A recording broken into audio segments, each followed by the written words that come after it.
Welcome, everybody, to Learn With Lowell. I'm your host, Lowell. We're going to get into this instead of talking about subscribing and all that lame stuff. Today, we're joined with Dr. Leanne Vanstone, self-described rocket scientist, storyteller, and idiot. Today, we're going to find out which one of those three things reigns supreme. And I want to take everyone. Let's welcome the great Leon, which is a Star Fox reference for anyone out there from the 90s. Leon, welcome to the show. Roll. Yeah, do a barrel roll. Hello. Yeah, great. Happy to be here. Thanks for having me on the show. I think Reign Supreme has got to be the biggest of those three is idiot. That's got to be my biggest kind of piece. Like, there is definitely far more in the world I don't know than I do. Yeah. Right? In terms of all the rocket science, all the storytelling, and all the idiocy I possess, idiocy is by far the largest chunk of that. Well, I think the humility is good. How many people do you know that have the smallest toes into the ocean of knowledge that just feel like they're on the top of the world? You know, then they get stuck there and they never do anything interesting. So it's good that you feel that way. The Dunning-Kruger effect is real, man. Yes. Yeah. We were just talking about this, and so I thought let's start with this China hypersonic rockets, or whatever they're called, missiles, and the U.S. fleet. So I was saying previously to this that, like, hey, we're probably fine because the U.S. fleet would probably not go anywhere near where China could lob a missile and take us out without us being able to counteract it. And Leon said he had thoughts. So Leon, what could China take out our fleet? Is that like an actual concern, or do you think that the U.S. is sufficiently non-suicidal in terms of, being near them? I mean, the U.S. armed forces certainly are anything but suicidal.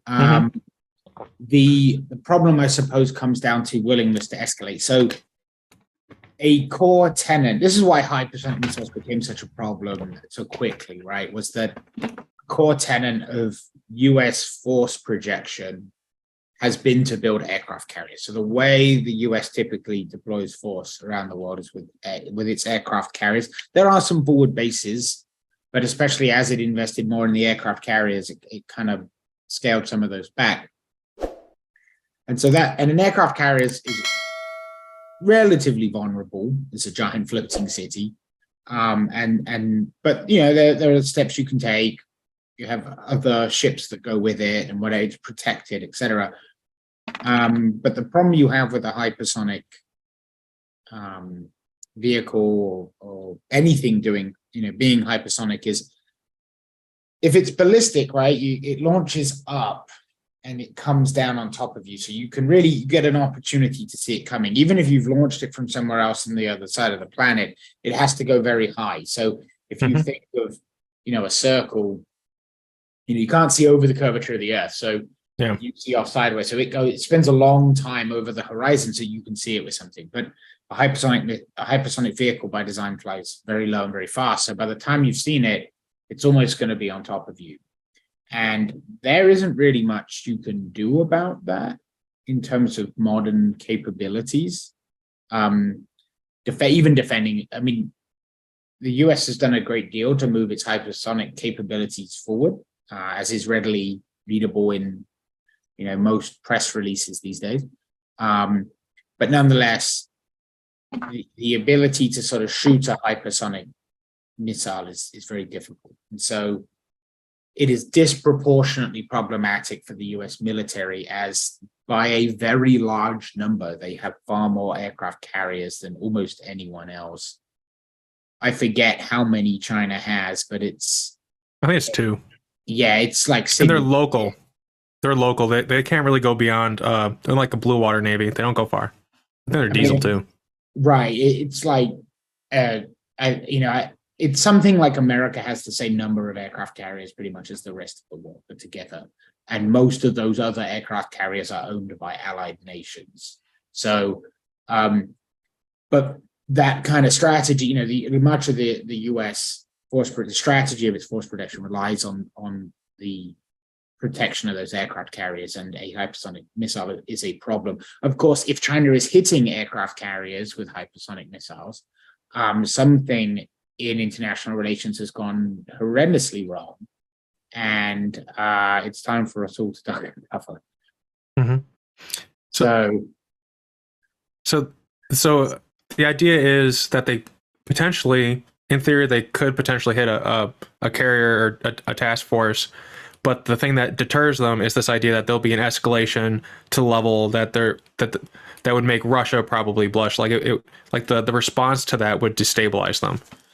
Unless China has a very good reason to blow a hole in a US aircraft carrier and sink it to the bottom of the ocean, like incredibly good reason. The response to that strike, assuming that the everyone here is like willing to go along with it, right? The president or whoever says yes, the appropriate response to that strike is nuclear. That's how you respond. That's what you do. They don't have any aircraft carriers. You can't really sink them back, so you nuke them. That's if you aren't looking to de-escalate, that's your response. And it's a bad day for everyone. Let's be honest. Would potential sanctions and stuff work effectively if you just cut off China from the rest of the world like they did Russia? Would that do anything to them? Or are they just too big on their own? The domestic market in China is enormous, although they rely heavily on the rest of the world for much of the money they make. To my understanding, and I'm certainly not a politics major or anything, they have substantial currency reserves, and there's enough people in the world that don't care about kind of the Western world point of view that I'm not sure how important the sanctions would be. But I mean, moreover, that is the if China's hitting US aircraft carriers with hypersonic missiles, there's been a very big that's a declaration of war. That's what it is, right? It's like the sinking of a famous US boat during World War II, right? Like that starts a war. That's what that is. So they can do it, and it's a problem in the event of war with China. I think neither nation wants that, though. But everyone knows that would just be a bad day. So I think the Israelis have something called like the Iron Dome. So when missiles come in, they just kind of shoot them out of the sky. It's pretty cool to see the video of them. But if a hypersonic missile is coming fast enough, isn't it possible to like track it with a laser or something and then fire out like a little puck and like have it hit it and then detonate it like the engine or fuel? Or is it you might be able to track it that way. The problem you have is it's very low, and it's moving very fast. The first thing you need to do is get radar lock. It's gonna be tough, right? On anything. And then you've got to try and hit it with something, which means you need to know where it's going to be. But it can move. It's hard to hit. Again, all stuff that's out there publicly in news sources, that they will move around, and so you can fire. You have to fire where you think it's going to be, and it's not ballistic, so it doesn't just fall down, right? So where you think it's going to be isn't necessarily where it will be. You just program them to move around a bit, and that makes them very hard to hit. So yes, it's doable. It's just very challenging, and you could do it with something like a laser, maybe, but that comes with it. Just like there are other people trying to target things with lasers, it comes with a lot of challenges. I honestly don't know much about directed energy applications there, but it's possible, I suppose. Yeah. Preferably from space, like giant space lasers, just for the cool factor. Yamato or something. Giant, just space. That's. I did once have a retired U.S. general, and he was pitching. It's a completely civilian application. His idea was to have giant 1-ton satellites in space that were enormous solar arrays, and then they would collect solar energy and then beam it down via a microwave frequency. Gamma. It was some ridiculously high energy, and it's like some really high intensity microwave emitter, basically, and beam it down to a collection station on Earth. And I'm like, you do realize you're advocating for a giant array of death rays, right? Like, if this misses and hits the children's hospital, that's it, right? That's the end End of this thing. He's like, no, it'll be fine. I'm like, will it? I think I read you can do that, right? As long as everything lines up, you could beam energy down. I think that was one of the yeah. So then it sounds like there's dual purpose there. You can have like a nice civilian application, energy wherever you want it to be, and you have a Hammer of Dawn from Gears of War in case things spark up. In case things get spicy, you've got the Hammer of Dawn. Yeah, exactly. Yeah. Perfect. How could this go wrong? Yeah. I mean, it worked out for the COG, so in the end they won, kind of. What else? I mean, and as I like to quote people, well, it worked in KSP. If it's okay in COG, I assume it's fine. It's fine for the rest of us. Yeah, KSP is pretty legit as far as I can tell. In terms of it seems pretty real in terms of the physics of building rockets and stuff. But I guess that's a question for you. How 1-to-1 is it? KSP, it's not too bad. Although, I mean, it uses simplified physics. So the models in KSP, to some extent, represent as much as possible as the developers could get away with simplifications of the physics that drive all of these things. But I'll tell you now that calculating orbital trajectories for anything, with realistically more than 2 celestial bodies in it is an absolute pig. So the 3-body problem would be you, who is tiny, the planet and the moon or something, right? And that's doable. And more than that is get spicy. And so KSP's got a whole solar system that you can sling yourself around at any speed you want, and it'll do it not only in real time but fast forwarded. So what that tells you is it's cheating a little bit on the details, which for a game it's fine. There's no problem with that at all. For educational, it teaches you a lot about how apogees and perigees and orbital transfers and all those things, and that is physically reasonably representative of the way that the universe behaves. But I certainly wouldn't actually plan a mission with it. You're going to have a bad day there. No, it's okay. There were some questionable things, like right at the beginning. I think you could launch like a big, really round rocket where you could like chain lots of boosters together in a big spiral or something, and that was like the most efficient like rocket you could have, which is of course a gross violation of like aerodynamic drag principles. But the way they'd simplified the physics, it made sense. I think at some point they came back. I remember reading something about them improving the air thermodynamics, but again, these were I never went digging into it, let's put it that way. That's fair. Enjoyed the explosions, crashed into the moon. What so how fast, just for everyone and I forgot to look this up, and I don't have a frame of reference for this. How fast is hypersonic? If we're talking about planes or missiles or whatever, how fast is that? It varies, which isn't a great answer. Typically, so hypersonic is typically measured in Machs. That's Dr. Mach to all of us, who came up with the idea of basically, so Mach number of 1 is the speed of sound. So if you go over Mach 1, you're now supersonic. Before that, you were subsonic, right? So everything that's slower than the speed of sound is subsonic. When you go over the speed of sound, you become supersonic. And this is relevant because think of the speed of sound as the speed at which air in front of you can get out of your own way, right? So if you were have you ever been in like a waist deep pool of water and you start walking forward, right? Yeah.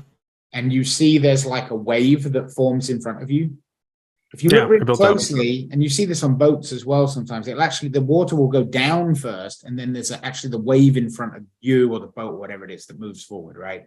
And the wave is essentially pushing water out of the way from in front of you that makes it easier. If you try and run or move in the water faster than that wave, it sprays water everywhere, like all, left and right, and so it's why when you run in water, it's just a nightmare, and water goes absolutely everywhere, right? Because now you're traveling quicker than that way. You're traveling quicker than the water wants to get out of your way.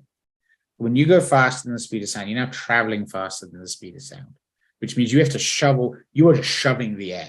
There's no time for it to nicely part out of your way. You just shove it around you there and then. So now you get shock waves, and that's what that is. That's you shoving the air just forcibly out of your way. Think of it as the difference between, trying to get through a crowd by excuse me, pardon me, and you kind of meander through versus just sprinting at it and letting the sheer momentum of you just shove people out of the way. Like, what are they called, the things on the front of trains, the cattle plow, whatever it is, you know what I mean? It's that, right? Yeah. So that's Mach 1. So now you're supersonic. Now, most planes are like supersonic between fighter jets and things will go to maybe Mach 3, the top end, right? That's pretty easy. Things can start to get a little hot around then. Aluminium isn't a great building material anymore. Titanium either, really. And so then you've got Mach 3 to 5. That takes you sort of up to the very top of supersonic. Then around 5, 6, you become hypersonic. Now, Mach 1 is about 300 meters a second, so about 1,000 feet a second. So Mach 5 is 1,500 meters a second. So what is that times 3? Almost 5,000 feet a second. Or about a meter is about a yard, actually. So I suppose that's an easier conversion. So Mach 10, then, most hypersonic applications are typically between about Mach 5 and Mach 10, depending on what you're doing and who's doing what. Excluding some re-entry stuff, but I always think that's a bit of a cheat because the re-entry, the highest Mach numbers for re-entry, which can be quite extreme, like in the 30s, tend to be where the atmosphere is really thin. And so the extent to which it really matters is questionable. But nonetheless, it is Mach 30. But yeah, so in the atmosphere, when you're trying to fly some hypersonic vehicle, Mach 5 to Mach 10, which is about 1,500 meters a second through to about 3,000 meters a second. And you'll have to excuse me for not knowing what that is in imperial units or miles. Well, actually, it sounds about meters the same as a yard. Yeah, meters is the same as a yard. So yeah, it's 3 and 3, so it's easy to calculate out. Everything people are hearing when you see like 300 meters, just imagine a football field, and then just apply that. Yeah. So what is that? Yeah. So 3,000 yards a second is. It's 10 football fields every second. Is that right? The football field is 300 yards. That feels right. Or it's fast. Or about 4 Mach 5 is 4,000 miles an hour, and Mach 10 is about 8,000 miles an hour. I had to guess, roughly. And it's difficult. The reason you do it in Mach numbers is because as you go up and down in the atmosphere, the speed of sound changes because the temperature changes. On the ground, it's actually a little bit higher. These vehicles tend to fly much higher to avoid melting, that pesky thing. And so the speed of sound is a little lower up there. So it's kind of variable. It's the heat that is the thing that regulates it, or the atoms that are in the way that causes heat? Because I would think that directly linked. Well, yeah, I was just thinking like which comes first, like the chicken or the egg? The friction is the killer. Well, I mean, yeah. So then it's the higher you go, the less molecules there are, so you can go through with less stuff being built up and bombarding you, causing friction. Yeah. So like if you were lower and it was hotter, I guess you would still, the heat determines how many molecules are running around. So I guess it wouldn't matter. I was just thinking like weird scenarios where you could have like a really cold zone that's really low in the ground to the ground, or something really hot that's really low or whatever, and like what would it do to how fast you could go? So that's why I was asking that question. Is like which comes first? Is it the temperature that regulates how fast you can go, or is it the number of molecules which then causes the temperature difference? Maybe this is like a dumb thing to ask, but that's what I was wondering in my head. Which one of those comes? Yeah, which one? They're linked. So yeah, So one is the number of molecules of the density, right? And the temperatures. Yeah. So they're linked. So if I have two flows at the same temperature, but one of them has a lower density, that won't be as hot. And if I had two flows of the same density and one of them has a lower temperature, that'll be less melty. And the best one is a low density, low temperature, which is what you get at altitude, right? As you go up, temperature and density come down. Yeah. Now, I was wondering because I was recently reading about the moon and the temperature gradients that swing. Like, it can go from like pretty cold to over 200 degrees, where Apollo 11, I believe, was landing. It was like 200 degrees Fahrenheit, which is like 90 something centigrade or whatever.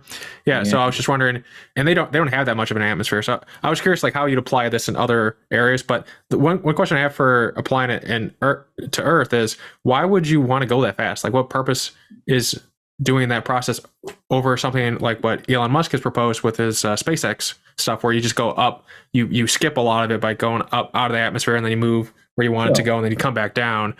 It seems like it'd be less risky compared to going hypersonic in atmosphere with all these other, like, turbulence type things coming into it. So I suppose the first thing to give some context to, right, is if you want to get to orbit, which is kind of what you're saying, this presumes, right? I want to be orbital. Well, getting from point A to point B is the purpose. It's just what is the fastest way to go from point A to point B is always a straight line. Yeah. The problem is a straight line through the atmosphere at high velocity is very melting. Yeah. And so we lack the technology to do that. So instead, for the longest time, the fastest way was a rocket ride up and then travel basically suborbitally through space and then pop back down where you want to be. But that is a very roundabout way to avoid you actually end up traveling a very long way to avoid a very small amount of atmosphere just because it's so problematic. So if you can fly fast enough, it is quicker, much quicker to do that. But it's really melty, which makes it sounds dangerous. Yeah, so far. I mean, hey, maybe one day we'll have the technology that it'll be as safe as air travel. I don't know. But right now, the engines tend to explode. Tiny variations, cracks, or chips on any kind of thermal protection immediately melt the vehicle. And we don't really understand what we're doing. So when you go supersonic, doesn't it also like can cause damage to things around you? So that if you go from one civilian sector to another civilian sector, you might destroy things as you just go hypersonic. There's like 50 of these planes going all over the place. Yeah, that is a problem. And NASA has a whole piece on this where they're trying. There's a low boom supersonic vehicle they were interested in building to see if you could fly supersonic vehicles over civilian areas without, at the very least, deafening everyone. But yeah, I mean, if you go supersonically close enough to infrastructure, it will do things like at least rattle, if not break windows. It disturbs wildlife. It annoys people. It damages hearing. The shockwave that comes off of a vehicle as it goes past you, it might as well be the same as an explosion. Effectively, as far as you're concerned, that pressure wave when it hits you is very high, and that will cause damage. And so, that's a real concern. And to what extent you'll ever really see people fly hypersonically over populated areas is unclear to me. You would realistically fly to a high enough altitude. You would try to climb, like Concord did this, right? Concord, which was a supersonic plane, but it's had the same noise problems. It would take off, climb as quickly as it could to some altitude, where it could be heard less, would fly away from anyone subsonically, and then it would accelerate up to supersonic speeds, fly over the ocean, where all you're going to do is make the fish sad, and then slow down again once you got over land. So Concord did a lot of take off from somewhere and fly over a bunch of ocean for 10 hours to get somewhere really quick, kind of, so Concord, I suppose 3 hours, but and you would likely see the same with civilian aircraft, right? You would need to take them off from somewhere coastal. They will take time to get to altitude because they're not very efficient flying subsonically. Right, it's a very different design, right? It's like a boat doesn't look like an airplane because they're just different physics. These things don't look like normal planes, so they're very inefficient when they're not traveling at their cruise speed. So you'd have to take them off, climb, and then fly. And then you'd hope that you were going to somewhere like Australia where you could turn a 16-hour, 18-hour flight into a 2-3 hour flight, and that would be worth it, right? But the real application for hypersonic flight, as I see it, is single stage to orbit vehicles. So space planes, basically planes that will fly you to space. That's why you would be interested in being able to fly like that, because then everyone can just hop on a plane and go to orbit for less than $1,000. There's absolutely zero reason why going to space should cost me any more than it should to go to England, or Mexico, or Canada, or anywhere else. I think arguably it should cost me less. Well, I remember this is like Elon numbers, right? But I remember one of his talks where he was saying that with one of his rockets, you could get anywhere on the planet within 30 minutes. So even though it is roundabout, it does seem like if you're going from point A to point B on the planet and you want to go there fast, if you have the two options, it sounds like the rocket that's more ballistic would make more sense than going hypersonic through the atmosphere, because you have the speed up and speed down problem, kind of like light speed. When you go from like Earth to Alpha Centauri, a huge component of your time is speeding up and slowing down. So if you could just, I guess that's a poor analogy, but at the same time, it sounds like even though ballistic is like a roundabout way to get there, it's the most efficient way to get there, and it takes less time. If you were just like Earth to Earth travel. I mean, if you're doing it on pure time, and you want to travel something like half the distance of this planet, sure.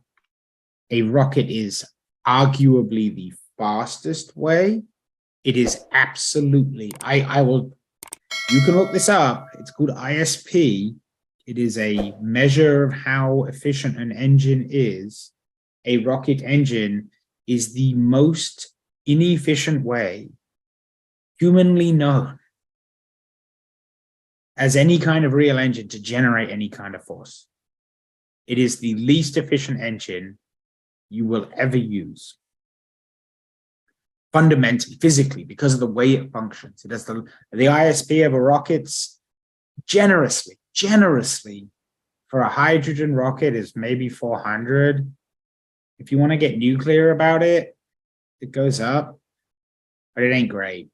If you compare that to the ISP of any other engine, I mean, like a transatlantic jet engine is orders of magnitude. Its ISP is orders of magnitude higher than a rocket engine.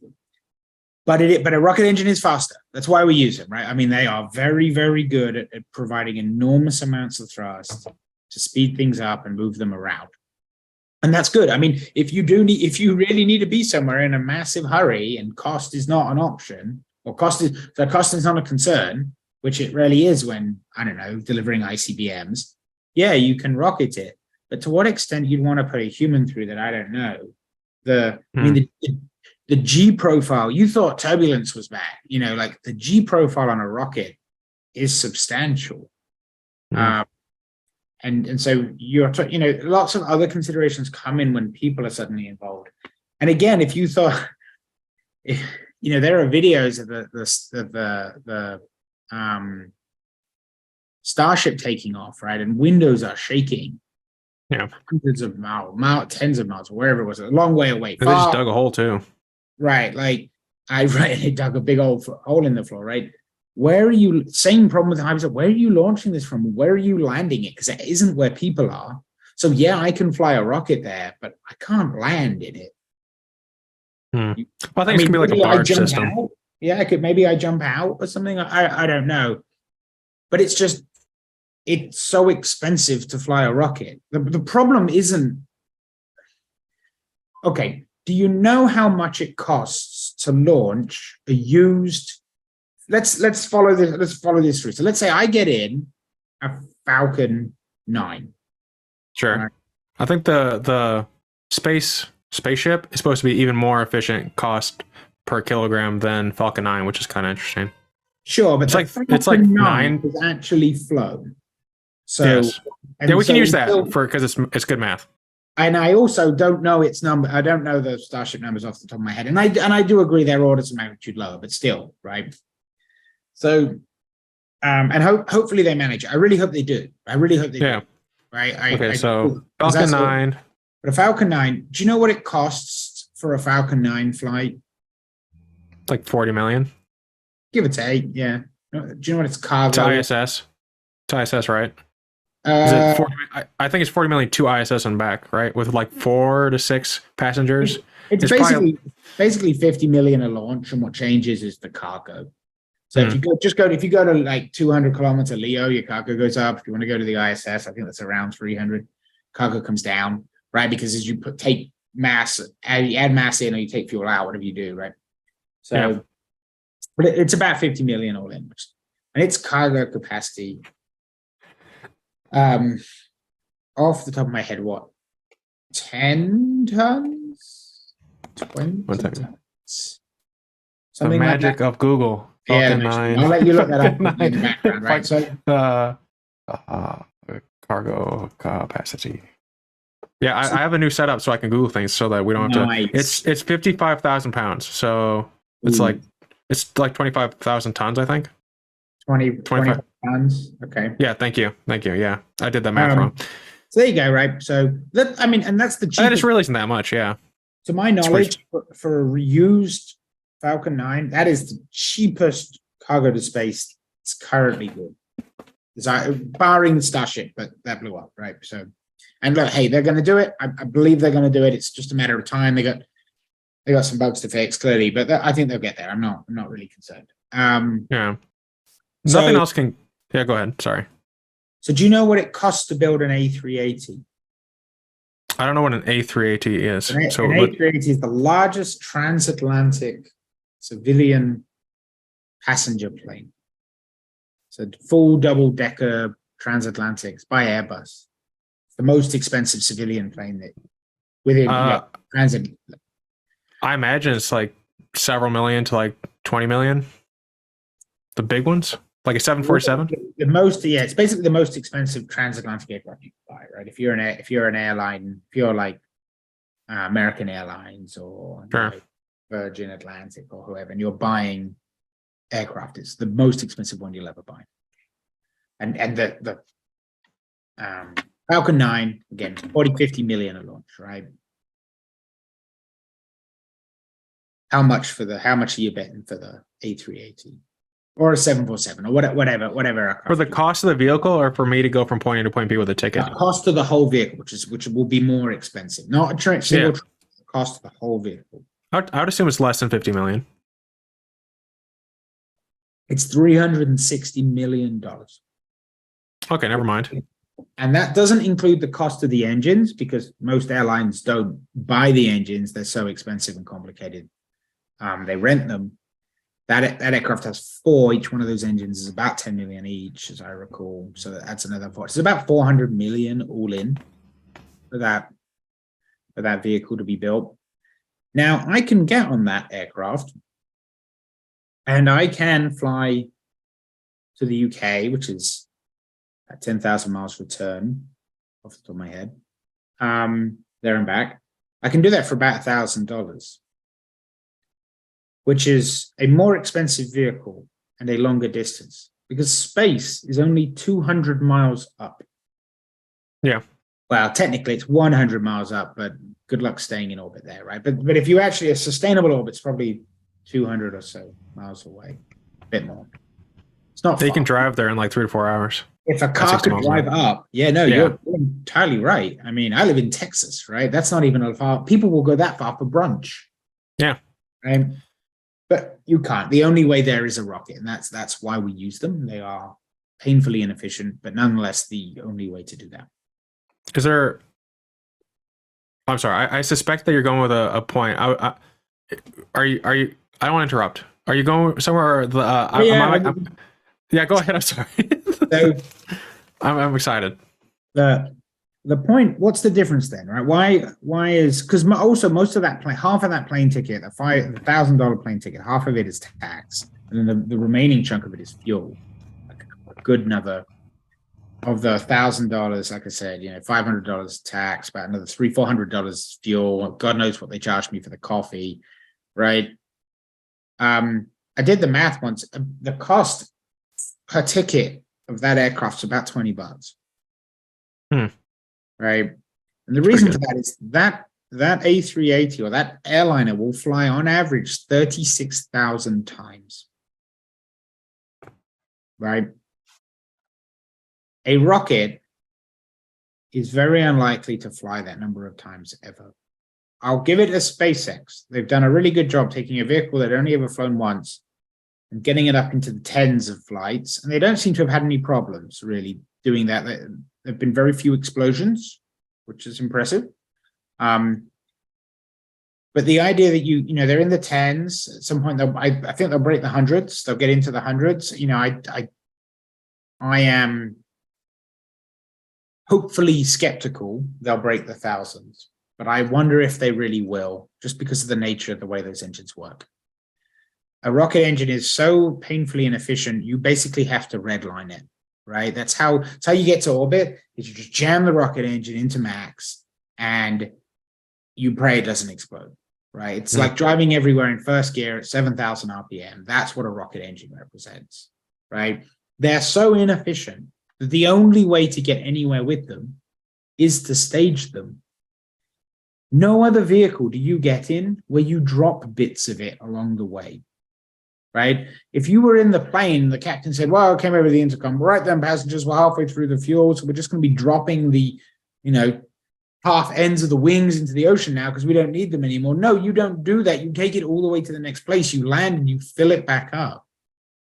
Even though as the plane drains fuel out of the wings, I don't dump the wings into the ocean or any other part of the aircraft for that matter. The air hostesses don't kick the empty coffee containers out the window, right? Because we're done with them now and it's extra mass we don't need. But on a rocket, you do that, right? As you burn through the main stage, you kick it off, right? Elon relands them so he can reuse them again. Before, the cost was astronomical because you threw the whole thing in the ocean, and that was that.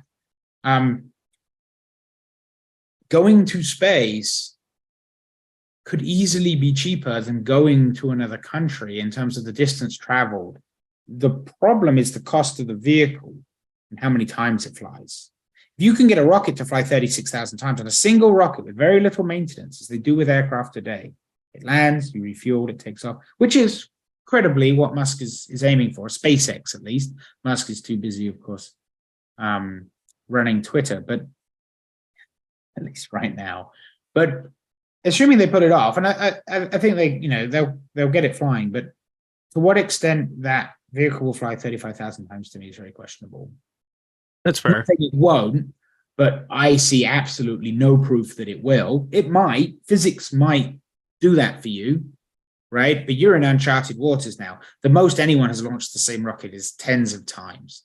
And you're telling me that you're going to do 100 times better than that. That's like saying, what's the world record on height jumped by a human? And you're like, it's, whatever it is, 2 meters, 4 meters, whatever, right? And you say, great, I'm going to do 400. And you're like, well, maybe, but some things just won't go much further. So and SpaceX haven't hit a wall yet, or no one has, as far as I'm aware, on how many times you can reuse a rocket engine. But there is presumably a point of diminishing returns, as there is with all technologies, right? Mm-hmm. An internal combustion engine in a car will always struggle to get an engine over about 200 miles an hour. That's why all the land speed records are done with jet engine powered cars, but the engine just can't do it. Yeah. And so somewhere in there is the number of times you can launch a rocket engine before it just starts exploding, and that's going to be really hard to get any further. And so you can chase that to Land's End, or you can do the hard work of figuring out the physics to have a space plane, right? Because a plane takes off horizontally. It's a much more efficient way of generating lift. And then if you look at something like reaction engines, who have the Sabre engine, who are building a single stage. I suppose for those that don't know, a single stage to orbit vehicle is basically the space shuttle that takes off from a runway as well, right? It's a plane. It looks like a plane, takes off from a runway, goes to space, comes back down, lands in a runway, right? That's a single stage vehicle. You don't drop any of it into the ocean on the way. Not even little bits, not even the crisp packets. Keep everything, right? The coffee cups, the whole thing, the K-cups, that go in the recycling. We're environmentally responsible now, right? So if you have that vehicle, and if you can have, which flies more efficiently, right? this is the deal. Plane, if you think of the plane, right, it generates lift with its wings. It uses the engines to pull the plane forward. That's what the engines do. They only pull the plane forward, really. The wings generate all the lift. It is a much more efficient way of generating lift than simply pointing an engine at the floor. And you know this because a standard transatlantic jet cannot hover. If you put that to max, if you put the engines to max thrust, you can't hover the plane, it just falls to the floor.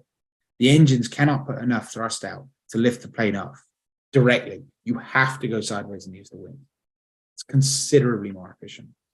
And so that's what a space plane offers, is much higher efficiency. And then with that efficiency comes the luxury of keeping all the stuff that you only needed at one point, right? You don't have to throw it out the window. And then because it's more efficient, the engine gets redlined, isn't running as hard, isn't as hard. And then that enables you then to fly this vehicle a much larger number of times, which is kind of where like Virgin were going, sort of, right? With that, like with the little plane drop thing that kind of rocked it up. That's the direction they were going in. And there's a company called Skylon with Sabre engines. They're kind of trying to do that too. And as other hypersonic companies come up, you know, and have these solutions, you're going to see, and you're starting to see a lot of crossover between companies that were alternative launch companies becoming hypersonic companies and vice versa, because they kind of live in a similar space. And that's why I care, right? All of this is to say it's a matter of cost, right? You can go to space today. It'll cost you about, if you can get a ticket, it's somewhere between 10 and 100 million for an all-in ticket to space. But you know what, for me or you to have well, I don't know about you, but certainly for me to have the ability to go to space, right, it probably needs to be under $10,000 a go if I ever even consider the idea, right? That's fair. And so that to me is what's relevant about space planes. That is really the whole equation. That's what SpaceX are trying to do, right? They're trying to reuse the vehicle because an airplane costs more, flies further than a rocket, right? And carries more people and is still somehow cheaper. And the reason for that is the number of times it flies. Yeah, that makes sense. For the Concord, how many times could it fly? Like, what was the cost per ticket for that one? Yeah, I don't know, actually. I haven't done the math on that. It all comes down to, so the number of flights an aircraft make.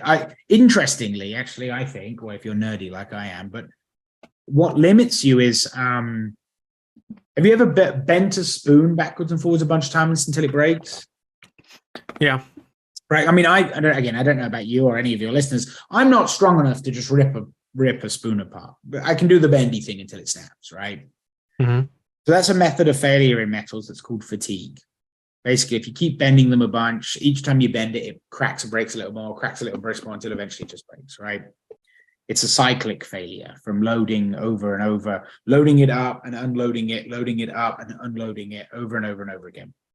So each time the plane flies, the cabin gets pressurized. And that actually stresses the whole airframe. And so that's the limiter on how many times an aircraft can fly, assuming you have fairly good safety protocols, because you can fly it more, 36,000 times, then you have to start scanning the whole thing a whole bunch, and like doing like inspections for cracks and all kinds of other things. Most airlines at that point just abandon the plane because the cost of the maintenance outweighs buying a new one. But I don't know what it was for the Concord, because it got hotter, a lot hotter. In fact, they made a design choice. They intentionally limited the speed of the vehicle so they could make the whole thing out of aluminium. I think it was a Mach 1.8 for the Concord. It could have gotten up to about 2.2, but at that point, you would have been over the working temperature of aluminium. And so they would have had to go on to titanium, which would push the prices up a bunch and blah, blah, blah. That has come. That's production value. It is production value. Yeah. Well, sometimes people are really, oh no, my cat's in the frame. It's like, no, people are gonna like it. Whoever can, first person to timestamp this in the show notes or whatever, I'll pin you at the top. I think that stuff's fun. Yeah. So There's a couple of avenues I want to go down. Just talking about space planes. I was watching a Tim Dodd episode about aerospikes. I'm curious about how would you build. Well, okay, so there's aerospikes. There's the fact that I don't think any space plane currently, like Virgin Galactic, I think Virgin Galactic might be the only one I can think of that is actually has brought people to space. But like even then, they didn't really go to space. When I think of space, I think of like where the ISS is, where it just kind of sits there, and you can like. That's where I think of. That's why I think of. They did technically well. Oh God! All right. Well, that was the whole thing. Yeah. So they went to imperial space. They didn't go to metric space because the American armed forces. I think they say space starts above like 80 miles or something, and then like the international community says it's at like 100 kilometers or something, and there's like some slight difference or whatever.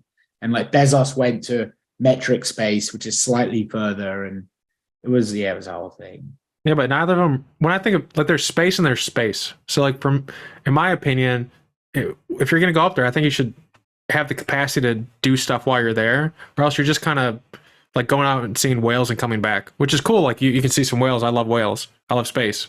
But I feel like if you can get up to the point where you can get to like space hotels or these other constructs that we can build in space, like that is where it starts getting interesting, because then you can build things, you can bring people up there. It's like kind of having like oil rigs and like going to an oil rig, like taking a boat to an oil rig, versus just like going out and like seeing a whale and going home. So that's why I felt like for Virgin Galactic and the Jeff Bezos phallic ship, it felt like they just kind of like went just enough to like count it. But it didn't feel like real space in the sense that like what SpaceX can do, which is get to the ISS and do all these other things. So I'm curious, how would you build a space plane to do if we're taking that as the metric, as the bare minimum, like you can go up to space and actually work and use this as like a bus to get to these things, and then use it as some type of thing to like replace SpaceX as the workhorse to do low Earth orbit. How would we build that? Like, is there anyone doing that? And you personally, I give you, Elon Musk and Jeff Bezos are now your funders, how would you build such a thing? And could you? I'll wait on the space aerospike because we probably have to define that for people. But how would you do it? How would I have orbital fabrication capabilities? Is that the question, or how to make a space plane able to go to low Earth orbit and move around, kind of like what SpaceX can do, to make it comparable and take it over, and then it be the plane of low Earth orbit. So and this is going to sound very familiar because it's basically the current NASA plan. So I'd have a moon base, because the moon is a giant lump of materials, notionally almost identical to what we have on Earth, assuming you can mine it out, that's already in orbit of the planet with no atmosphere, where I can then basically build ridiculously sized rockets that do not suffer from drag, and with a much lower gravity well that I can fling out into the rest of the solar system, right? So my base is on the moon. That's where I'm going to build all my stuff. That's where I'm going to go everywhere. So all I need to do is get people and any raw materials or equipment I need to the moon. So then I have a space plane. It's going to take off, and it's not going to go to real space, as you're calling it, right? It's not going to be it probably never goes into a full orbital. It's always a hop, right? Okay. It's bigger than the SpaceX hop or whatever else, right? You've built, instead of trying to build one Goliath Saturn V that had to fly through the atmosphere and get into orbit and get to the moon and land on the moon and take off, that vehicle was a beast in terms of everything it had to do and come back and learn the vehicles stacked on vehicles, stacked on vehicles, stacked on vehicles, right? Instead, I would have one vehicle that is designed to take you from low Earth to low Earth orbit. So, or in fact, to a suborbital low Earth apogee, right? So whatever that is, 150, say. So it flies up. You fly up to, escape velocity in the atmosphere would be ideal if you could manage the heat loading. Glide out on just the sheer amount of speed you've amassed, flying really fast in the atmosphere. Pop up you get met by some tug, right, or some vehicle that spends its whole time in orbit, and its only job is to come and get you. It docks to me, I transfer it the fuel it needs to go back to where it was, and the passengers and cargo it's going to take. That drops back down, the vehicle goes back up into orbit. Maybe it also does my lunar transfer orbit and back. Maybe there's another one, or there's some space station there, I don't know, right? But the point would be, we as humans, imagine you lived by the river. There goes my son again. We'll see if he comes out. Imagine you lived by the river of a tiny little river, barely wide enough for a canoe, right? And you wanted to cross the ocean. You can either try and engineer the living hell out of a canoe so that you can sail it down a tiny river, which then becomes a massive river, which then becomes an ocean, to try and cross that and suffer all the way through for something that is too big for the tiny rivers and too small for the ocean. Or you can sail the canoe to the mouth of the ocean, build a dry dock, build an ocean-faring vehicle, get in that ocean-faring vehicle, sail over to another port, and then when you're there, you get off. You leave the ocean-faring vehicle in the ocean. You don't sail super containers up tiny rivers, just as I don't try and sail dinghies across enormous oceans. You need vehicles that are fit for purpose. The space plane is only good for getting you off of the floor and just to about more or less at the right height and right speed to be picked up by something else. That's what you want to do. And then you want a vehicle that just lives in orbit the whole time, and the only thing it does is just move people around there. That's its only job. And so that you need infrastructure. And this is what frustrates me about people who are in such a rush to get to Mars. And don't get me wrong, I really want to go. Right? I want to go to I want to see humans step foot on another planet. Mars is a great one. There are other candidates too. Europa would be interesting. Yeah, I'm a fan of Titan. Europa's cool too. Yeah. But there are lots of candidates you might go to when looking for life, which is really what we're saying we care about. More than anything, man, we want to find some life. Wouldn't that be existentially terrifying? But the point being that if you're in such a rush that you're not willing to build the infrastructure in behind you that you need to get somewhere, like sustainably, right? Then it's really this. It's kind of it's a glory mission. It's a YOLO, right? Yeet and transfer. You're in such a rush. You're just like, you've heard of this new land, and you're not interested in everyone going. You just want to go. And it almost seems selfish. And to me, the foundation we need to build as a species for ourselves, right, so that our children and our children's children and everyone else can thrive as, with humanity as a spacefaring species, is we need a dry dock the rest of our solar system, right? And that's the moon in this analogy. The moon is our dry dock to the solar system. It's not too far from Earth. So if everything explodes, if the Martian were on the moon, man, that movie would not have been as intimidating. Like, oh God, got him. It's just blown up. How long before you're here? About 2 weeks, Matt. All right. Should I grow some? Don't bother about the potatoes. Honestly, don't eat at all. Just, drink your own piss. You'll be fine. You go pick them up. What's the problem? Yeah. It's a good spot to test. Yeah. Pardon, I had a laser pen on the moon. I could Morse code from it. You could see it from the planet with the right or the right satellite. It's just not that, it's actually fairly safe. I know it's some senses a little bit, I don't know if boring is the right word, but it certainly isn't as romantic or as nice as going to Mars, but it's far more practical, right? Build the infrastructure in that we need to go, figure out the technology that we need to get there, and let's go. That to me, as someone involved both in hypersonics and in rocketry, right? That's the gap that hypersonics fills. Yes, you could use it to fly somewhere. It has weapons applications, which I'm less interested in. But the piece that really shines for me is as this technology that enables me or you to go to space for $1,000. Right? That's what it means. It is the hypersonics. It stands to potentially be the modern airliner of space. I could see I see the potential of NASA building out that structure, and then other companies like SpaceX, Virgin Galactic tying into it. I see that as a very sustainable way to do it. The unfortunate thing is that we just really haven't seen a lot of development over the last 50 years outside of the ISS.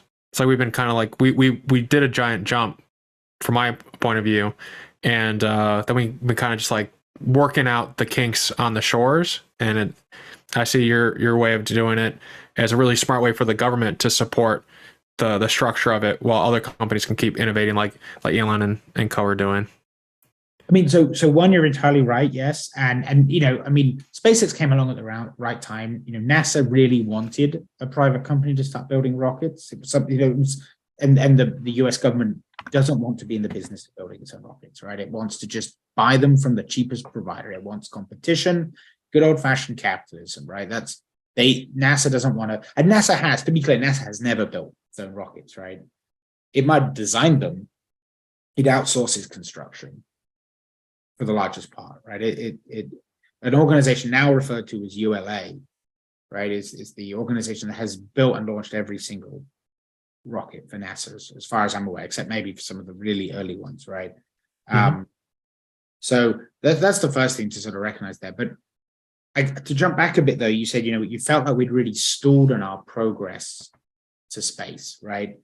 And I think it's very important to recognize that stall was entirely intentional.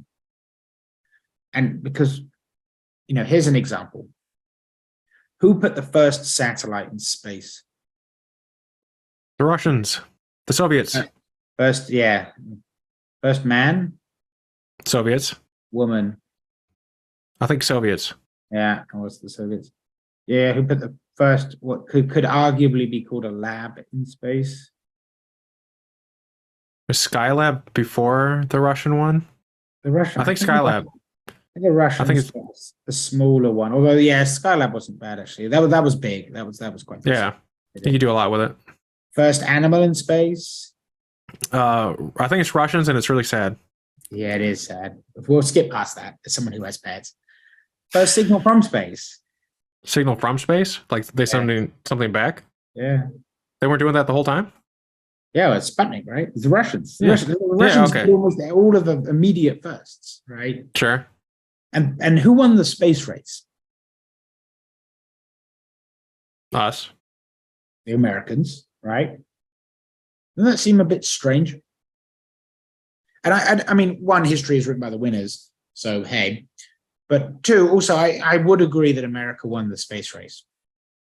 And the reason for that, the reason that Russia could have all of these firsts and still lose the space race, is that the space race is an arms race. And the way you win an arms race is not by being the first one there, but by being the last one standing. America won the space race because it put people on the moon, which basically said, I can put nukes on the moon. And so it sort of invalidated the concept of mutually assured destruction, in that there was some place that the Russians couldn't touch, right? That's kind of the idea. And the sheer cost of that spending of the space program in both America and Russia, but obviously for Russia, was a really big problem, and it's contributed, as you know, to being no small part of the collapse of the Soviet Union, where it was just the rampant spending they had to produce to meet the US. And so when the Soviet Union fell, everyone's kind of looking around in the dust. America is at that point the one surviving superpower. And everyone's like, man, space is a really expensive theater of war.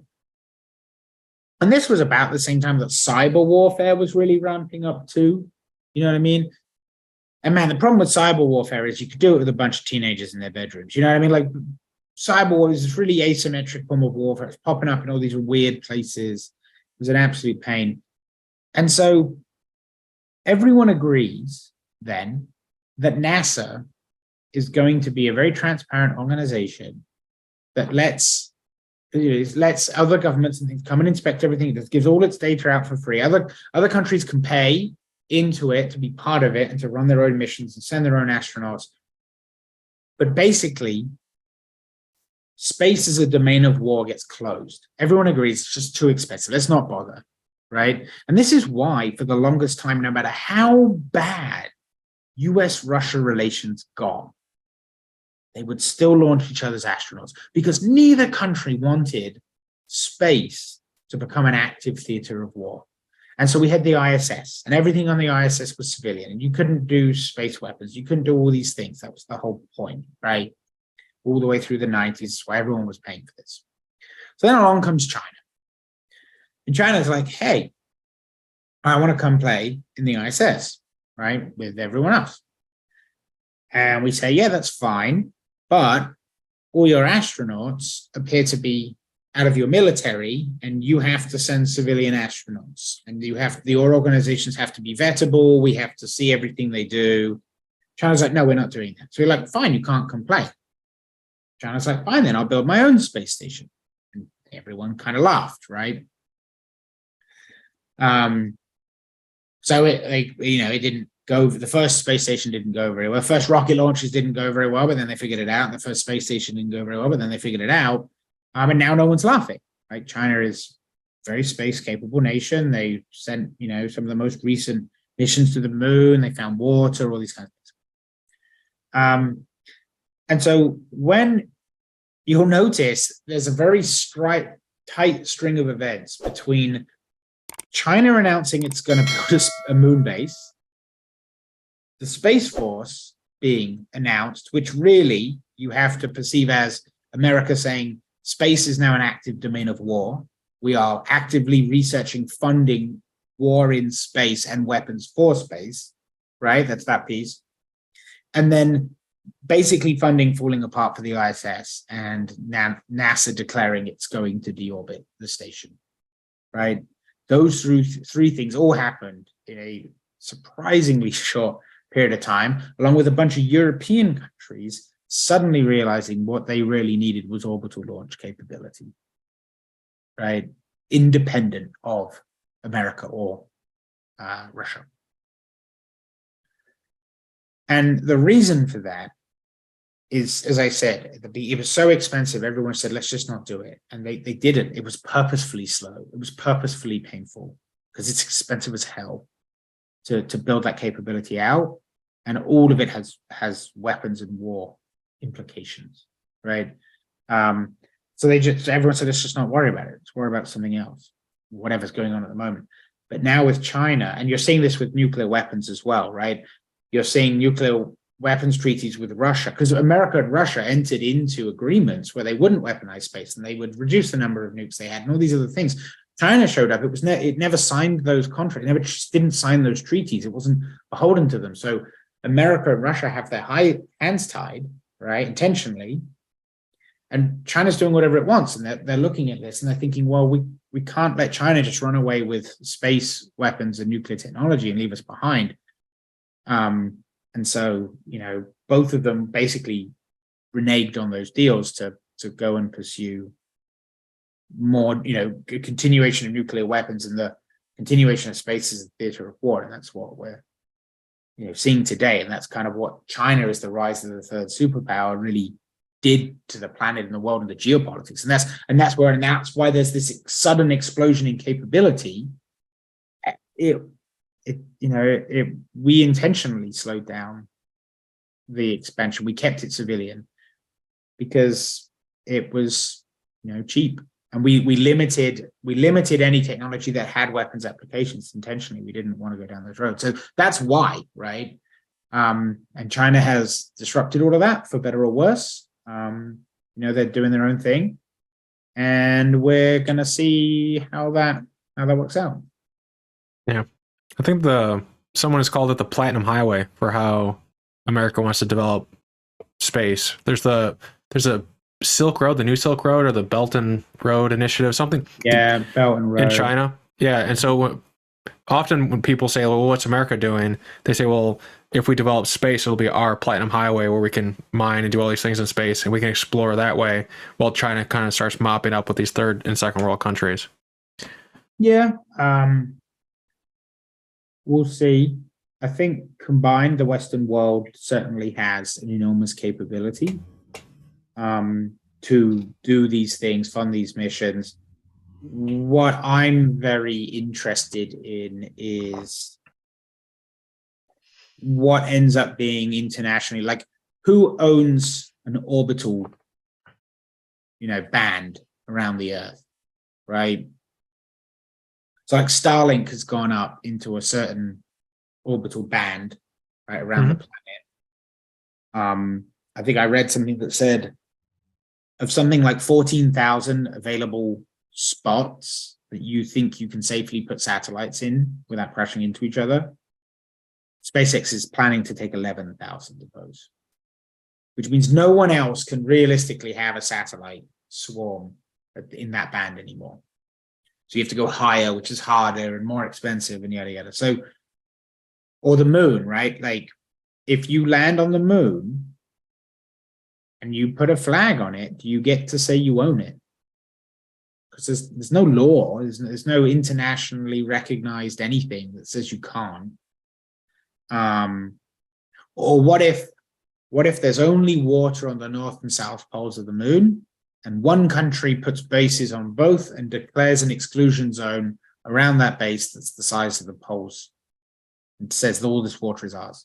Our exclusion zone extends beyond all the water is ours. If you come near us, we'll shoot you. What do you do about that? There's no precedent, there's no law for it, right? The closest thing you would have is the laws that kind of govern the way Antarctica is governed. But even China then, part of that? I don't know, but it is international. It is at least an international. It's internationally. Yeah. No, I understand your point. I was just curious if there was one example of China playing nice with other people. It's like, oh, if they're part of Antarctica, maybe that could be the template for space. But it seems like it's everyone but China that gets along when it comes to space stuff. Well, I mean, plenty of countries have disagreements. I think the Chinese are just looking at what the Western world did, and they're looking to say, well, we want to do that as well. Like, why do all of you get to play geopolitics and then say I can't do what I want, right? That's like America did something not dissimilar to what China's doing in the South China Sea and in the Gulf in terms of like its rights and the zones and all this sort of, and no one did anything because they were America. Everyone you could go and argue against was an allied nation to it. So what are you going to do? But so I think the Chinese are just trying to, they're a bit late to the game on imperialism. And I'm not saying that's good. I'm not saying imperialism is good. But I'm just there. I think they're just looking at it saying, why don't we get to do what we want? You all got to do what you want. Why can't I do that as well? Right. Yeah. Is imperialism still a thing? I thought imperialism went away. I think it's now like yeah. I wouldn't think like what the America does now is imperialism. I've heard some people call it neo-imperialism. That is a fun word. But I don't know. Yeah. I'm not trying to. I'm just saying that I think that, like many, I see your point. Like global warming, right? Like burning coal or mining the ground, right?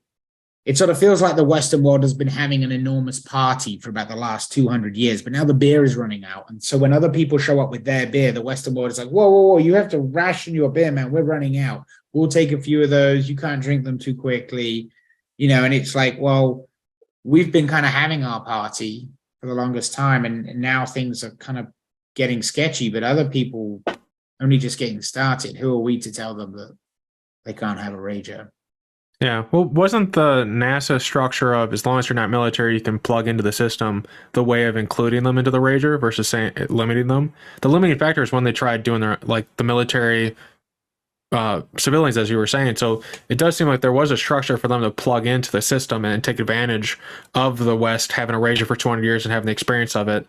They were kind of allowed to come in, and there was a guy named Chugs, and he was like, hey, this is how you do beer pong and stuff. They were willing to show him everything, but they were like, you got to put your guns at the door. You can't come in here. And they weren't willing to do that.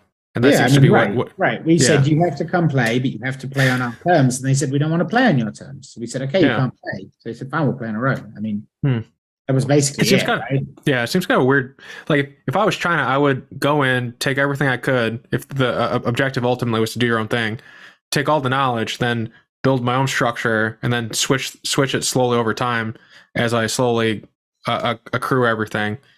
And then, like, it's kind of like a boa constrictor, just slowly suffocates you and takes away your breath to the point where you don't really notice it, and then you pass out. Well, I mean, they seem to gain the knowledge they needed in a relatively, in 20 years ish. They went from having no real serious space program to being very capable of launching rockets into orbit. And now, I mean, there's a space station right now, as I understand it, that's orbiting the planet. So, I mean, you're not wrong, but hey, I mean, they did it either way, right or wrong. They are very capable now. Yeah. Yeah. They are the reason that the US declared the fourth domain of war, open for business again, right? Yeah. Because they said they were going to the moon, and America was very worried. Western world was very worried about what that meant in terms of, they did not want the Chinese showing up, putting down a flag and saying, this is ours now. Yeah. And it seems like that would be something they would do. I just think if they treated it more like a relay race where they could come and grab the baton and keep going forward, I just wonder where the world would be with that type of progression. But at the same time, it does seem like the military jumping into things allowed the structure of SpaceX to exist and all these other companies that will potentially move things forward faster. The downside is, like, maybe it ends up, killing lots of people. Yeah, I mean, yeah. I don't know. I'm not here to. Yeah. I don't want to get sucked into the debate of whether China's doing the right thing or the wrong thing, or Western world the right thing or the wrong thing, or that's all just a mess. But yeah, maybe I take the view that we'll probably do more together than we ever will alone. Although the flip side of that argument is, though, ironically, right, when we were doing everything together, we did almost nothing. We had the ISS. It was useful. We learned things. I'm not trying to poo-poo it, or I'm not trying to say it's bad, but it certainly doesn't scream with the naked ambition of the moon missions, does it? Yeah. And so we could have gone back. We could have had moon bases by now. We could have done all this stuff, and we didn't do it because we were all going together. It wasn't, in fact, until one person said, "Sorry, then I'll do my own thing," that suddenly off we all went. So. But yeah, I don't know. I mean, it's an arms race, right? It's a new arms race. Hypersonics and space flight, among other topics, are an arms race that the Western world is currently in with China and Russia. There's no two ways about that. Yeah. Yeah. And then for the ISS, I feel like the idea of deorbiting it is just kind of a travesty, but at the same time, maybe it's gotten to the point where it's like bent back and forth too many times and it's at the end of the shelf. I feel like, what if we just, glued 4 or 5 Falcon rockets to it, and then move it to, like, the moon's orbit, and we used it as a staging thing, like a little Lagrange point? Like, why do we have to bring it, assuming it's still good, why can't we just, glue a bunch of rockets to it and bring it out to somewhere more stable? There are some people advocating for that. Actually, I've had a few private conversations with some NASA folk that would like to see it. I mean, the functional lifetime of that space station is done. Like the Chinese space, the newest Chinese space station in comparison to the ISS looks so much more shiny because just everything's so new, right? Like, you think how much computers have changed since, some of those computers went up there in 1990 and never, they're still using them or bits for them, right? It's just this legacy nightmare. And so I don't know how functional it would be, but certainly people are calling for it to be memorialized, right? Like you say, stabilize the orbit, move it out to somewhere else, park it there. The problem you have is that there's the sheer amount of money. It represents an enormous risk in terms of it breaking up, because the ISS is 400 tons of stuff. And so if it comes apart, that's one hell of a debris field that you now have to deal with. No, yeah. So the risk involved with, and it's not designed to be accelerated to those kind of altitudes, right? Like it was, and maybe it's within the limits of the thing. I don't know, right?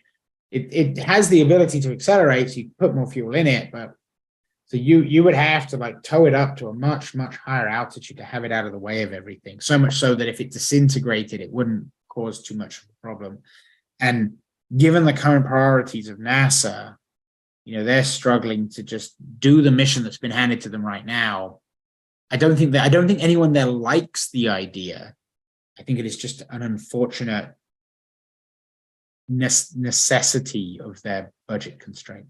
And I agree. I mean, I would love to see that thing preserved. Like I grew up on pictures of it. I would one day love to go to that Compeller module. I hear the whole thing smells awful, just absolutely rancid. Like when you ever go to like one of those camping music festivals, by the third day of not showering, you all smell terrible, but nobody realizes, kind of thing. Yeah. Imagine it's a lot like that. Yeah. I think they use moist towels and stuff. They don't have showers. Yeah, indeed. But yeah, so I've heard the smell's a little impressive, maybe they got better. I don't know, but it's part of the experience. The c'est quoi, right? Yeah. But that's not the point, right? I mean, it's just, I grew up on those images, dreaming that one day I might be in that Compeller module looking down on the planet, right? And so, more than most, I would love to see it preserved. But the even beyond the cost, I think the risk, that comes with basically destroying an entire. We're already so worried about debris and orbits and who owns what and what do you do, and especially with the militarization of these things, right? All you need is a few good missiles to blow up a couple satellites. And the next thing you know, you have some enormous debris field, right, within around the place, which could cause a chain reaction of exploding satellites. And the next thing you know, everything's trash. But what do you do about that? Yeah. We don't really have good answers for collecting space debris. Especially when a grain of sand at 20,000 miles an hour will blow an enormous, 1 foot wide hole into a block of aluminium. Google that if you're ever. Yeah, I've seen it. It's creepy. And so, when you're in space is enormous. You think the planet Earth is big. Imagine, the volume, the planet that the orbit represents. It's absolutely gigantic, right? It's. And then trying to find every grain of sand in it is cataclysmic. And at the moment, going to space is relatively simple because you aren't basically being shot at constantly by space debris. But hey, that could change. Be a fun new engineering challenge. Yeah, I think I saw one engineering project that was working on dealing with the sand. It was like I think it was called like Project Spaceballs. It like they clicked the button and a giant ship. It kind of got like a little Hoover Max thing and it kind of stuck itself on the. This isn't real. This is a movie. I'm not being serious. But they sucked all the atmosphere out. I just love that you reference Spaceballs. merchandising. It turns out you actually have a sponsor agreement with them, right? It's just one really weird. Yeah. I mean, there are things you can do, but by the time you can do those things, it's like if you can fix it, it's not a problem, right? But we can't fix it, so it is a problem. And so, there's absolutely nothing. It's like at any given moment, your oil rig could turn into 2,000 square kilometers of sea mines. Whoops-a-daisy. And by the way, I really needed to see it sail a lot of boats through there. And I have no way of collecting all the mines. And you're like, well, you're going to have a bad day then. I mean, and so, part of it maybe is around just, the human race needs to get used to people dying in space as we got used to people dying in every other part of the planet, right? On Mount Everest, on airplanes, on boats, on the ground, underground. And maybe that's just going to become yet another unfortunate fact of living. I don't know. Or maybe, you do your best to run through this band of debris in an unpressurized spaceship. And you just hope that the debris doesn't physically hit you as a person. I don't know. But. if you could track where you were going, and then right before you were about to hit the debris field, you like sent up like a giant plasma ball that would like clear it out ahead That of would be you, cool. and then you go within the ball, and then you get out the other side. I mean, that's basically a shield. If you could have like some magnetically confined plasma ball, that's just now you're just talking about shields. Yeah. You've gone full on Star Trek or possibly Star Wars. We need shields. We need shields. Possibly the ship should be triangular, and the shield emitters should be two like radar dome looking things right on top. Yeah, and we call like inter. I don't have any other play on words. I need someone who's good at. I was trying to like bring an interdictor to it without like being on the nose on it, but it was a risky joke. It was worth the attempt. Yes. So I think I have like 3 last questions, which doesn't really make sense. But the third to the last question is, people talk often about when they go to the moon and they look at Earth, just like a profound experience. And when I imagine it, like it almost like cracks my head a little bit. Do you ever imagine what it would be like to look like when you see those pictures where someone's sitting there and looking at the Earth? What does that feel like to you? Do you like in terms of how you think about it? Yeah, I mean, I hope one day. Well, my stretch goal is to die in orbit of Jupiter, but that's a conversation for a different day. So we can make that happen. I hope so. Yeah, please go to my GoFundMe. I only need a few $100 billion trillion. So yeah, I have thought of that. One of the things I often think about flipping it round is the moon is probably the largest thing most people will ever see that has any detail. I mean, you can stare at the sun. Please don't stare at the sun for those listening. But other than the sun, which is incomprehensibly large, the moon is 1/3 the diameter of the Earth. Right. So when you look at the man in the moon, right, or that little black splotch that looks, or the gray splotch that looks like one of the eyes, that is probably about the size of America. That little dot. Maybe bigger, who knows, right? And so the first thing to think of, if you were on the moon looking back on the Earth, it would only be 3 times wider than the moon. So if you stand there one day and you look, okay, that's the moon, and then you can go and guess that's how big Earth would look. That's not that impressive then. It's not like the pictures where it's like half of the screen or something, right? Or it's the whole horizon. I still struggle to believe, at least for me, and I'm sure many others, that it wouldn't be insanely profound to look back on your own planet while standing on its moon, knowing the sheer distance that's been between you, and that there is this ocean of black, that you sailed across to get there. I don't know, it's just hard. It's hard to imagine. Much as I think how people must have felt crossing the Atlantic to come to America, right? Or people that discovered new lands. They couldn't even believe that could be there, right? It's suddenly your whole worldview turns upside down, especially in this, because you're not even on a world anymore. Right? You suddenly, you really are accepting that there are many. Yours is but one of such a tiny number 2, like when you start to open that box, there are about 100 billion suns in our galaxy and about 100 billion galaxies. And the better our telescopes get, I think the last guess I heard was they think there's about 1 Earth-like planet around every sun. Well, I think actually the statistic I heard was there's about 100 billion Earth-like planets, which means there's about 1 per sun. We have an average sun with an average solar system, an average number of planets. Right? That's what that tells us. Yeah. And it's just mind-boggling to think that there would be 100 billion other Earth-like planets, Earth-type planets. I don't know if they're like Earth, but they're sort of about our size, about our temperature. What does that mean? God.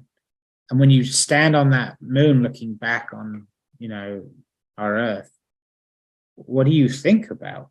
Do you think about how you can't see any of the countries. It looks nothing like a map. Do you just stare at it and look at the beauty of this vividly blue dot from all the my scattering? Sometimes I look up at Mars in the sky and it is a little bit red. You can kind of tell.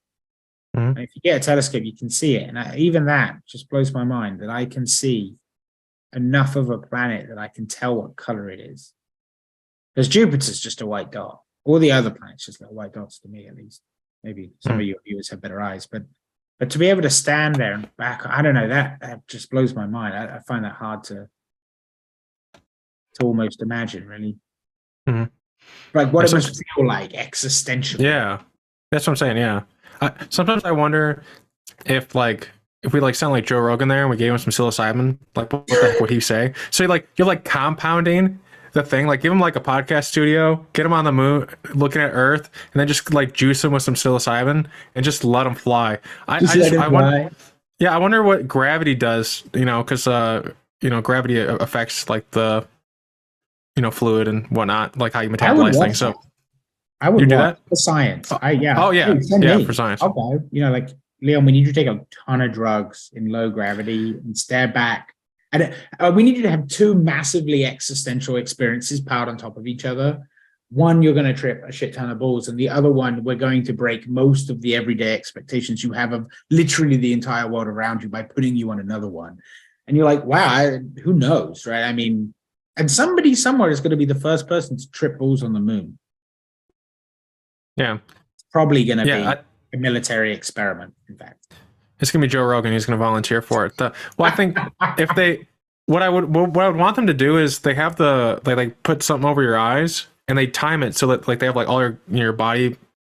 That like they have you plugged up, and then so they know when you're about to hit, and then they turn you over, and then they rip it off, and then you the first time you see the Earth is when you're like just as you're like coming peak, up or something. Yeah, right at peak. I don't do drugs, so I don't know how this works, but I feel like there's got to be a peak. They get you on that Everest, and they just like record everything. Right, and I feel like it's got to be like that cartoon, like your eyes get smaller and bigger at the same time or something. I don't know. Someone who's done these things can write in about this, but. Related to that, you said you wanted to die on Saturn, I think. Or was it Saturn or Jupiter? Yeah, in orbit. Well, I don't know. Do we think the rings are better? I'm not sure. I mean, the rings. I don't think you'd see them if you were there. Either the moons. Yeah, because they're pretty spacious. Maybe Europa then. I could die in Europa. Yeah. Well, do you want to live there then die, or do you want to like die in impact? There's a question I'm about to ask. I mean, honestly, I would take either, but preferably, just I just figure when you're really old, body's a bit worn out, right? Your bone density's crap anyway. Man, 0G might be kind of a blessing. Yeah. You could have like 0G care homes. Yeah. I can't stand up, not a problem. Yeah, that was in Contact. The old guy was worried about falling, so he went into space. Halden or Hayden, yeah. Right. Okay. Well, I guess with that in mind, then we should definitely do the GoFundMe to get the ISS out there, and you could kind of retire to it.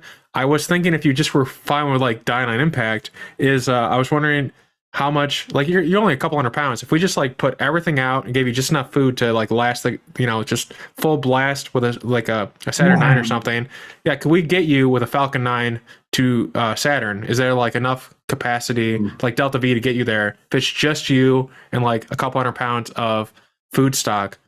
And then like they made it really cold. I don't know, maybe they put you in like an induced coma so it could be really like slow your metabolism as well. I wonder, I'm just saying there might be an option to make it happen. Maybe do this. My memory of several NASA white papers, which are probably a bit old by now, but I think that Starship could get you into a generic, like you'd probably have to do some gravity assists, and then the question becomes, what's your transfer time, and can you reasonably take enough food with you that would just even keep me alive on my own? And then of course the question becomes, do I just go batshit insane, right? What happens when you lock someone in 0G, right? Because I won't lie, gravity's actually quite if you're thinking of actually traveling in space, you have to have gravity. There's two twins they put up into space, and one of them stayed up there a year. man, he still has some issues, right? Like Mhm. their bone density gets rid. There's a reason you see astronauts sat down, right? They pick them up on chairs and they carry them off like they're heroes, or it's some kind of bar mitzvah or something, right? It's because those astronauts can't stand and won't be able to stand quite possibly for days or weeks, right? They are very weak. They have incredible vertigo. Space does, the human body is designed to constantly be stressed, right, by gravity, right, to always be loaded, and your body is always looking for ways to recycle the bits of you that are no longer being used. So if you stop using muscles or bone density, it dissolves it out and puts it somewhere else. And so there are studies that the bone density loss on astronauts can be astronomical. Some of them will come back very fit. 40-year-old men will come back with a bone density of geriatric 90-year-old women. And so what that journey would even do is hard to say. If you read, there's a NASA white paper on doing a Mars mission. It's about a 500-day transfer window. That the white paper says they don't think if they did that, if they sent those astronauts, they said the shortest amount of time you can send them for it. So the shortest window of mission is 2 weeks, because we think it'll be that long, basically, before they're functional again and they can pick up enough rocks and come home. Right? Just grab whatever soil samples are around you, get back on the rocket. They won't be able to get out of the spacesuits. They won't get out of the spaceship. You'll have to have the spaceship load them you'll have to send the base, have it be self-assembling, and then they'll land, and you'll have to have something basically throw them into the base. And then they're going to spend about 3 days vomiting into their spacesuits. And then at some point, they might be strong enough to get out. That sounds pleasant. Yeah, it didn't sound great. So yeah, gravity, man, spinny things. Again, like space station's nice, but some gravity would be great, Just spin something. How hard can it be? Come on, NASA. Yeah, we can do it with buckets. So I know we're going over, so I'm going to skip. It works. It works. It works in COG. If it works in KSP, and if it works with buckets. Yes, come on. It's like when people say, if I can balance my checkbook, why can't the U.S. government balance theirs? So it's a little unfair. So I'm going to skip some questions because I know we're way over, and I want to be respectful of your time. What is at least one book that you recommend people check out? One book that I think that you've enjoyed. Yeah.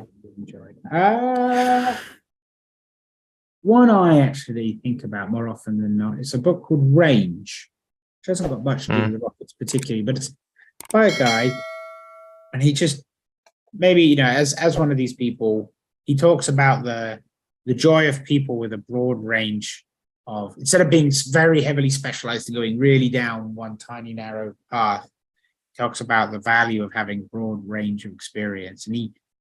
And what I really enjoyed about the book, by way of doing that, he talks a lot about the taxonomy of problems, which is not really something you ever hear about, which is a shame, actually, if you start to think of the taxonomy of problems and how they break out and how they work and how you solve them, right? Different types of problems should be come at from different ways.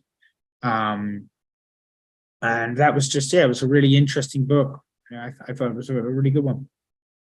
Sweet, I'll check it out. One I'd recommend to you is Jim Contrell's new book that just came out, Breaking All the Rules. He talks about the new space age and how he's like kidnapped by Russians, and he helped like build I think he was like the first VP of business development at SpaceX. And I don't know if you know who Jim Contrell is, but I'd recommend that book to you. I read it. Right. I had him on the show. Breaking All the Rules. All right. Yeah, it's fantastic. It's really well written, and it's really funny too. Okay, I'll check it out. Yeah, and I don't get any affiliate for recommending it, so you can. I was going to say, it's basically you sponsored by Spaceballs and Breaking All the Rules. I would love to be sponsored by Spaceballs, because then I'm one Kevin Bacon away from George Lucas, and I have some ideas. You should, or you could write a book called Breaking All the Spaceballs. Yeah. I don't know if anyone would read it. I'm not a great writer. There's a reason why I do podcasts. Yeah, these guys will have shadow writers. Come on. We have, ChatGPT. It's just ChatGPT, right? Hey, ChatGPT, write me a book about breaking all the rules. Yeah, that could work. Recently, I suggested that to someone. So all right. So I want to thank everyone for coming on today. Was Leon a rocket scientist, a storyteller, or an idiot? Which one of those reigned supreme? It's up to you now to vote. Be nice. Be nice. Don't be nice. Don't be nice. You mean okay. All right, we got three votes. I want to see it in the comments. The first one who answers that gets pinned. Leon, thanks for coming on the show and for letting us go long without texting me to stop it. Yeah, you're very welcome. I had fun.